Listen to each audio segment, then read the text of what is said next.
There's gonna be some quaking and a whole lot of shaking. Everybody, it's a 6 o'clock. There's gonna be some singing and a whole lot of swinging. Everybody, it's a 6 o'clock. Oh yeah, yeah, rockin' time. All across the nation, it's a rockin' time.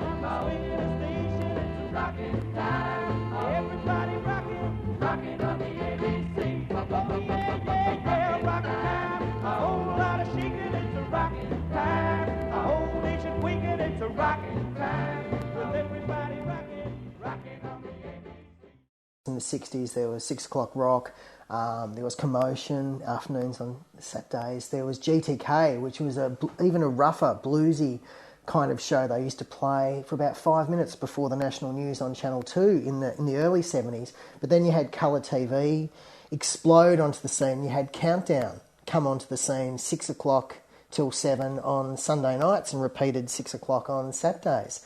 And suddenly you had this splash of colour, you had glam rock, you had Skyhooks and Sherbet, two local bands who were very colourful, and you had Bon Scott sticking his tongue in Angus Young's ear on AC/DC, I think, and he was dressed in a girls' school uniform at the time, Bon. And it was just this huge colourful show, and it was very egalitarian in the sense that it went to every corner of Australia because the ABC was the national broadcaster.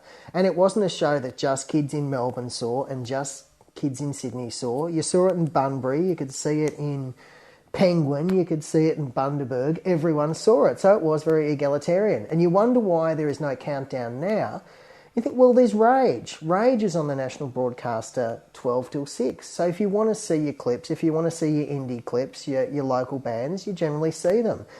And also there's probably Triple J now, and there wasn't Triple J in 1975 to 1983 nationally, and they probably do the role of Countdown now. But it's a pity that there isn't a national show on ABC like it anymore, because I suppose the closest we have now is Idol, where we had that. I love those moon landing experiences that we have now on TV. There's not enough of them, where you watch the man go on the moon, or where were you when Kennedy got shot, or where were you when Casey won Australian Idol. They're the kind of things that are in my cultural history now. And 2 million people watched it on Australian Idol. Well, that was probably what it was like in the 70s and early 80s. You used to have 1.5 million people sitting down seeing every Saturday night what would be number one. Would Pop Music by M would finally beat out I Don't Like Mondays from Boomtown Rats? They were the kind of cultural events we look forward to.